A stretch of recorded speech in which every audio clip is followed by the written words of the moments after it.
اعوذ باللہ من الشیطان الرجیم بسم اللہ الرحمن الرحیم الحمدللہ رب العالمین والعاقبۃ للمتقین الصلاۃ والسلام علی سید الانبیاء والمرسلین اما بعد۔ سامعین و ناظرین، ہماری یہ ویڈیو وہابی دوخانی فرقہ کے نام نہاد خود ساختہ امام المناظرین اور مشہور گپی مولوی نجیب عمر دوخانی کی ویڈیو کے جواب میں ہے۔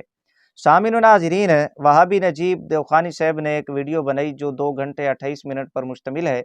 وہابی نجیب دوخانی صاحب نے اپنی اس ویڈیو میں وہابی اسماعیلی فرقہ کے جو بانی اور سربراہ ہیں مولوی اسماعیل دہلوی، ان کا اور ان کی بدنام زمانہ کتاب تقویۃ الایمان کا ناکام طور پہ دفاع کرنے کی کوشش کی۔ سامعین و ناظرین، اللہ کے فضل و کرم سے وہابی نجیب دوخانی صاحب کی اس ویڈیو کے جواب میں بندہ ناچیز کا حصہ اول پارٹ 1 ایک ویڈیو ہمارے اسی چینل کے اوپر موجود ہے، وہ سنی جا سکتی ہے، دیکھی جا سکتی ہے، بلکہ میں مسلمانوں سے کہوں گا کہ اس ویڈیو کو آپ لازمی طور پہ سماعت فرمائیں، جس میں آپ کو جو سننے کو ملے گا پارٹ 1 کے اندر حصہ اول میں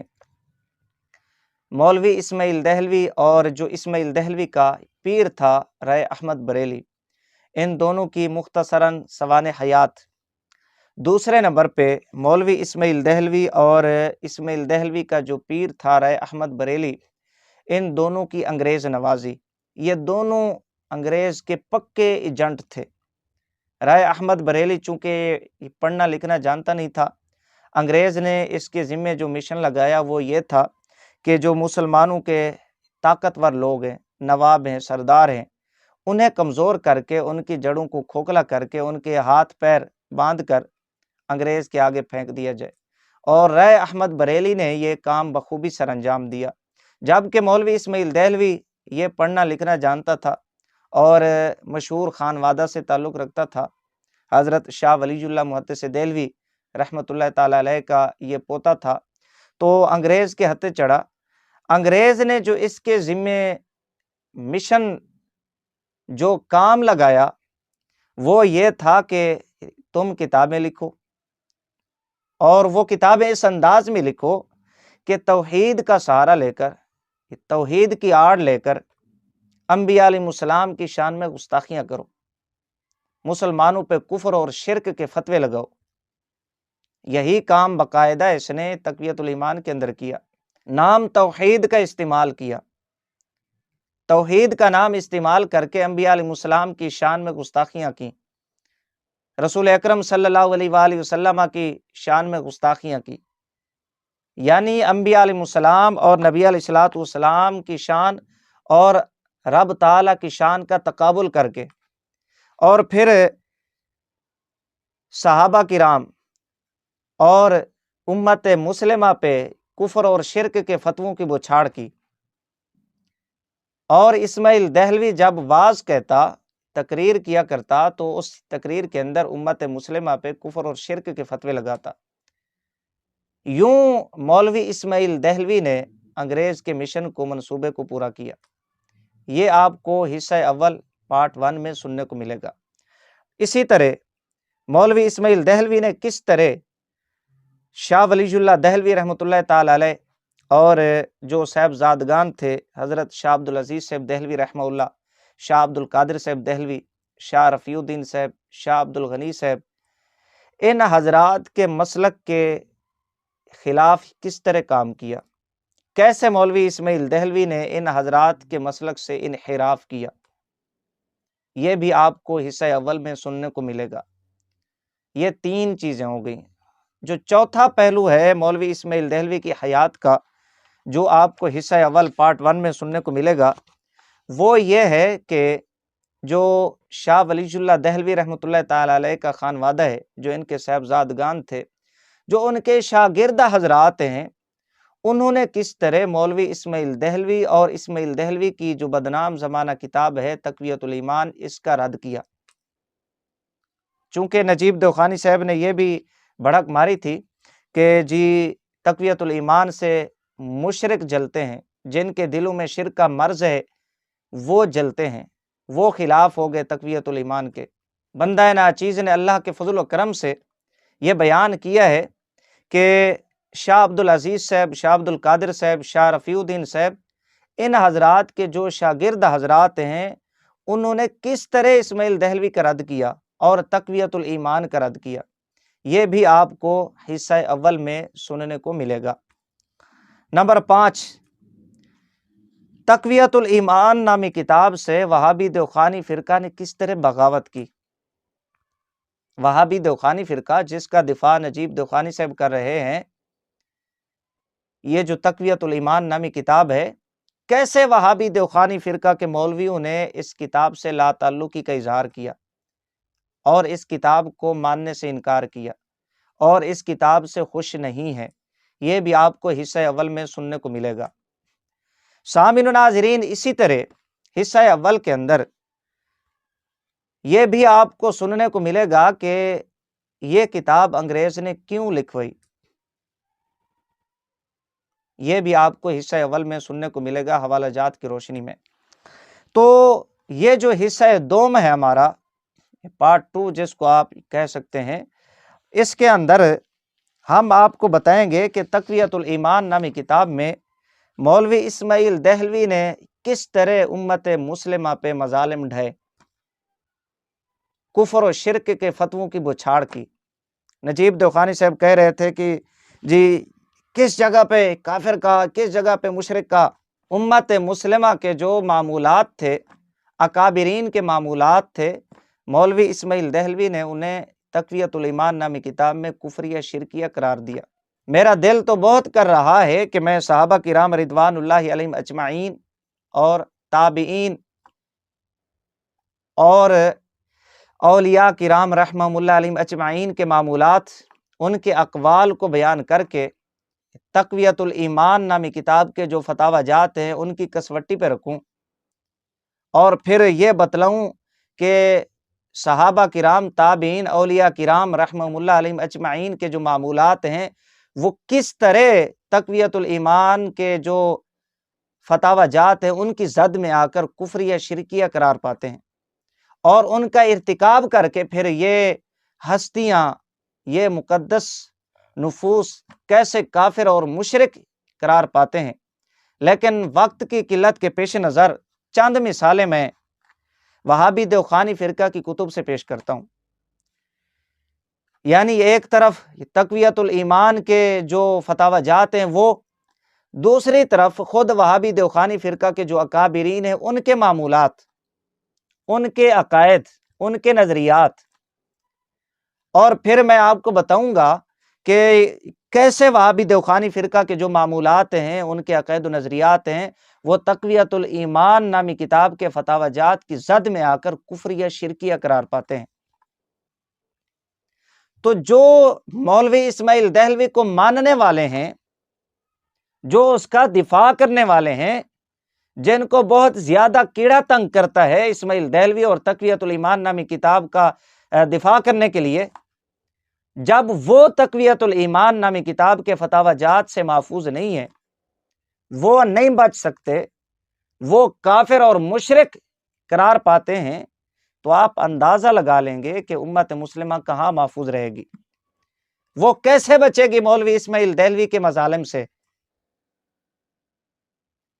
یہ ہماری آج کی اس ویڈیو میں بیان ہوگا۔ سامعین و ناظرین، مثال نمبر 1 آپ سماعت فرمائیں۔ یہ تقویت الایمان نامی کتاب ہے۔ تقویت الایمان نامی کتاب کا یہ پہلا باب ہے، زیادہ دور جانے کی ضرورت نہیں ہے، اور ادھر یہ تذکرۃ الرشید نامی کتاب ہے۔ وہابی رشیدی فرقہ کے جو بانی اور سربراہ تھے مولوی رشید احمد گنگوہی صاحب، یہ ان کی سوانح حیات پہ سب سے معتبر مستند کتاب ہے تذکرۃ الرشید، اور لکھنے والے وہابی دیوخانی فرقہ کے مولوی عاشق علی میرٹھی، یہ رشید گنگوہی صاحب کے شاگرد خاص تھے۔ ان دونوں کے پہلے صفحے کو اگر لے لیں تو تقویت الایمان کے پہلے صفحے پہ جو پہلا فتویٰ ہے مولوی اسماعیل دہلوی کا، اس کی زد میں آ کر رشید گنگوہی کے جو باپ دادا ہیں، ان کے آباء و اجداد ہیں، وہ مشرک قرار پاتے ہیں۔ یہاں سے آپ اندازہ لگا لیں کہ کتنے مظالم امت مسلمہ پہ مولوی اسماعیل دہلوی نے ڈھائے۔ یہ تقویت الایمان کا دفاع کرتے ہیں، ظاہر ہے انگریز بڑی دور کی سوچتا ہے، اس نے جو مسلمانوں کو لڑایا، سر پھٹول پیدا کی مسلمانوں میں، مولوی اسماعیل دہلوی نے کیا کیا ظلم کیے، ذرا آپ یہاں سے اندازہ لگائیں۔ یہ میرے پاس یہ تقویت الایمان ہے، اور تقویت الایمان کا پہلا باب ہے۔ یہاں پر مولوی اسماعیل دہلوی ایک فتویٰ دیتا ہے۔ فتویٰ کیا ہے ذرا آپ سماعت فرمائیں۔ لکھتا ہے، کوئی اپنے بیٹے کا نام عبد النبی رکھتا ہے، کوئی علی بخش، کوئی حسین بخش، کوئی پیر بخش، کوئی مدار بخش، کوئی سالار بخش، کوئی غلام محی الدین، کوئی غلام معین الدین، اور ان کے جینے کے لیے کوئی کسی کے نام کی چوٹی رکھتا ہے۔ یہ لکھتے لکھتے آگے کہتا ہے، وَمَا يُؤْمِنُ أَكْثَرُهُمْ بِاللَّهِ إِلَّا وَهُمْ مُشْرِكُونَ، یعنی اکثر لوگ جو دعویٰ ایمان کا رکھتے ہیں سو وہ شرک میں گرفتار ہیں۔ یعنی مولوی اسماعیل دہلوی یہ کہتا ہے کہ کوئی اپنے بیٹے کا نام عبد النبی رکھے، علی بخش رکھے، حسین بخش رکھے، کوئی پیر بخش رکھے، یا مدار بخش، سالار بخش، غلام محی الدین، غلام معین الدین، تو یہ نام رکھنا، وہ کہتا ہے وَمَا يُؤْمِنُ أَكْثَرُهُمْ بِاللَّهِ إِلَّا وَهُمْ مُشْرِكُونَ، یہ آیت لے کر کہتا ہے یعنی اکثر لوگ جو دعویٰ ایمان کا رکھتے ہیں سو وہ شرک میں گرفتار ہیں۔ یعنی یہاں پر مولوی اسماعیل دہلوی نے یہ نام رکھنا شرک بتلایا ہے۔ کوئی اگر اپنے بیٹے کا نام عبد النبی رکھے گا، علی بخش رکھے گا، فرید بخش رکھے گا، حسین بخش، پیر بخش رکھے گا، غلام محی الدین رکھے گا، غلام معین الدین رکھے گا، وہ شرک کے اندر مبتلا ہے۔ یہ مولوی اسماعیل دہلوی کا پہلے باب میں فتویٰ ہے۔ یہ ایک جانب فتویٰ ہو گیا۔ دوسری جانب یہ تذکرۃ الرشید، جس کا میں نے پہلے ذکر کیا ابتدا میں، صفحہ نمبر 13 ہے، اور ولادت کا باب ہے، مولوی رشید احمد گنگوہی کی ولادت کا باب۔ یہاں پر مولوی عاشق علی میرٹھی بیان کرتے ہیں کہ مولوی رشید احمد گنگوہی نے جو اپنا شجرہ نسب بیان کیا، کہتے ہیں کہ حضرت نے خود بیان فرمایا تھا، اس طرح ہے، مولانا رشید احمد بن مولانا ہدایت احمد صاحب بن قاضی پیر بخش، قاضی پیر بخش، یاد رکھیں اسی پیر بخش کو تقویت الایمان میں نام رکھنا مولوی اسماعیل دہلوی شرک قرار دے چکا ہے۔ اسی طرح آگے کہتے ہیں قاضی غلام حسن، غلام حسن نام رکھنا یہ تقویت الایمان نامی کتاب کے فتویٰ کے مطابق شرک ہے۔ مزید لکھا، غلام حسن بن قاضی غلام علی، یہ چند نام میں نے پڑھ کے سنائے ہیں۔ غلام حسن، غلام علی، پیر بخش، فرید بخش، یہ مولوی رشید احمد گنگوہی کے جو آباء و اجداد ہیں ان کے اسماء ہیں، ان کے نام ہیں، اور یہ نام رکھنا مولوی اسماعیل دہلوی کے فتویٰ کے مطابق شرک ہے۔ تو اب ان ناموں کو سامنے رکھیں، مولوی رشید احمد گنگوہی کے جو آباء و اجداد ہیں، تقویت الایمان کی کسوٹی پہ رکھیں، تقویت الایمان کے فتاوی جات کی روشنی میں دیکھیں تو یہ شرکیہ نام ہے۔ تو جن لوگوں نے یہ نام رکھے انہوں نے شرک کا ارتکاب کیا۔ یہاں سے پتہ چلا کہ تقویت الایمان نامی کتاب کے فتاوی جات کو مانتے ہیں، اس کی حقانیت، اس کی صداقت پہ اگر دیوخانی فرقہ کے لوگ ایمان رکھتے ہیں، یقین رکھتے ہیں، تو پھر مولوی رشید احمد گنگوہی کے جو آباء و اجداد ہیں انہیں مشرک ماننا پڑے گا۔ جب رشید احمد گنگوہی کے آباء و اجداد مشرک قرار پاتے ہیں، ثابت ہوتے ہیں تقویت الایمان نامی کتاب کے فتاوی جات کی روشنی میں، تو رشید احمد گنگوہی کیا بنے گا؟ جو ان کے نکاح ہوئے ہیں ان کا کیا بنے گا؟ یاد رکھیں رشید احمد گنگوہی کو سب سے زیادہ کیڑا تنگ کرتا تھا تقویت الایمان نامی کتاب کے دفاع کا۔ یہ تو اپنے آباء و اجداد سے ہاتھ دھو بیٹھا، اس کے آباء و اجداد کافر مشرک قرار پاتے ہیں، سینکڑوں نام ملتے ہیں وہابی دوخانی فرقہ کے مولویوں کے، غلام محمد، غلام رسول، غلام علی، غلام حسن، غلام حسین، اس طرح کے سینکڑوں نام پیش کیے جا سکتے ہیں جو مولوی اسماعیل دہلوی کے اس تقویت الایمان کے فتویٰ کے مطابق شرکیہ نام ہے، وہ تمام کے تمام مشرک قرار نہیں پائیں گے۔ یہ ہے وہابی دوخانی فرقہ کی جو تقویت الایمان نامی کتاب، اس کا ظلم۔ پہلا باب ہے تقویت الایمان کا، پہلے باب کے پہلے فتوے نے اتنا ظلم کیا کہ اس طرح کے جو یہ اسماء ہے یہ کفریہ شرکیہ بتلا دیے، تو پیچھے وہابی دوخانی فرقہ کے پاس بچتا کیا ہے؟ جب ان کے آباء و اجداد مشرک ہیں، کافر ہیں، تو پھر ان کے پاس کیا بچا؟ سامعین و ناظرین، جس طرح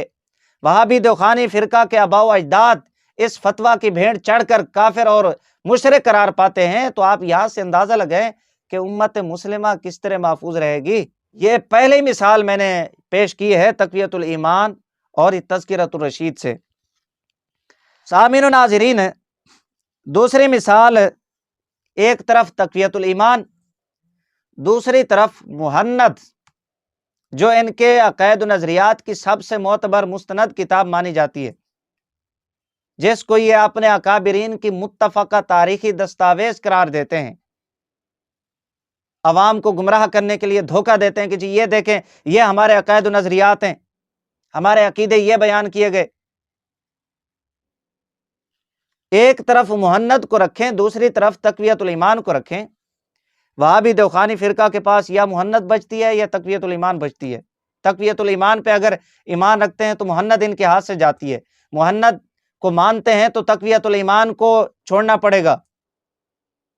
عوام سے منافقت بھی کرتے ہیں، کہتے ہیں کہ جی یہ مہند کے اندر ہمارے عقائد ہیں، سنیوں والے عقائد۔ او بھائی، اگر مہند کو مانتے ہو تو تقویت الایمان کو چھوڑ دیں،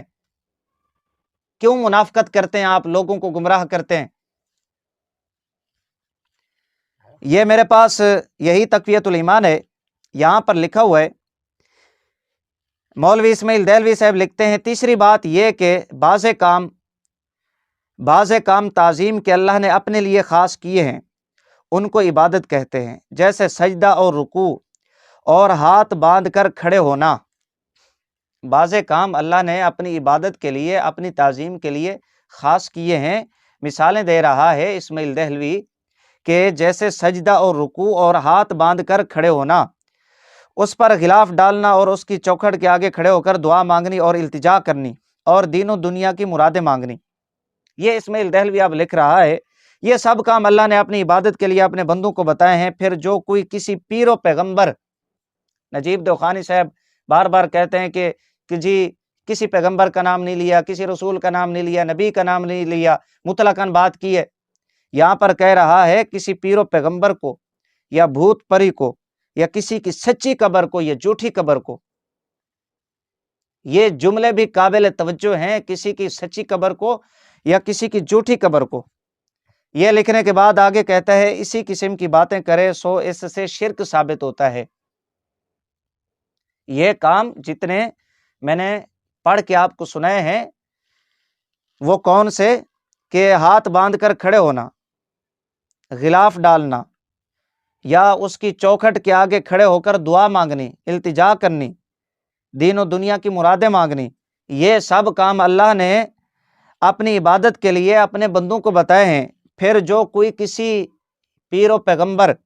بھوت پری یا کسی کی سچی قبر یا جھوٹی قبر کو کرے تو اسماعیل دہلوی کہتا ہے کہ اس سے شرک ثابت ہوتا ہے۔ یہ تقویت الایمان نامی کتاب کا فتویٰ ہے۔